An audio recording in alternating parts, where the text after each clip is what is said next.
Le médecin sort une aiguille en acier et s'apprête à l'enfoncer dans le patient. Au moment critique, un mendiant intervient pour le sauver. Ensuite, il utilise une méthode unique pour ramener à la vie la belle endormie. Pour exprimer sa gratitude, le plus riche de la ville veut non seulement partager la moitié de ses biens avec le mendiant, mais aussi lui donner sa fille cadette en mariage. Or, le mendiant refuse immédiatement, car à ses yeux, soigner les malades et sauver des vies est la tâche naturelle d'un médecin, on ne devrait pas attendre de récompense. De plus, l'argent et la beauté ne sont que des nuages flottants pour lui.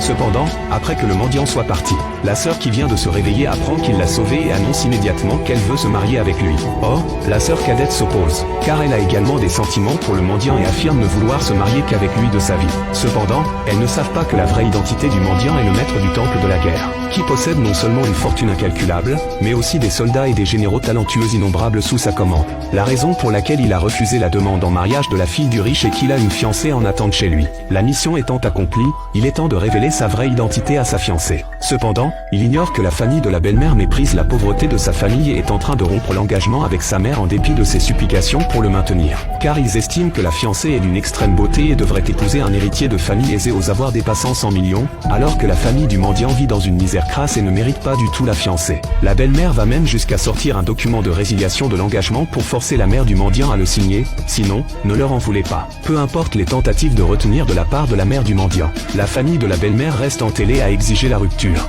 Au moment où il force la mère du mendiant à apposer sa empreinte digitale, le mendiant arrive enfin chez lui. Il se dépêche de relever sa mère. En voyant le document de résiliation, il s'embrase de colère, car la fiancée veut non seulement rompre l'engagement avec lui, mais aussi épouser son meilleur ami. Et la famille de la fiancée ne cache plus cette fois-ci, affirmant que Monsieur Zhang est le PDG d'un groupe coté en bourse. Alors qu'il n'est qu'un mendiant, l'un est au ciel, l'autre en terre, ils ne peuvent même pas être comparés. En étant raisonnable, signez vite et évitez l'embarras. Le mendiant demande avec colère à la fiancée. Le mendiant, voyant la situation, ne cache plus, il explique que Monsieur Zhang n'est devenu PDG que grâce à son soutien secret. Mais la fiancée estime qu'il bluffe, le vrai but étant de la rattraper. En ce moment, le mendiant remarque immédiatement des problèmes dans les organes internes de son épouse et lui conseille donc de se soigner d'abord et de parler de la rupture ensuite. Or, la fiancée s'irrite sur le coup, convaincue que le mendiant a inventé des mensonges délibérément pour la retenir. Le beau-frère cadet s'approche pour le réprimander, l'accusant d'avoir un cœur vicieux. La belle-mère va même jusqu'à railler leur manque de culture, prêt à recourir à toutes les méthodes pour se marier. La fiancée interpelle directement le mendiant,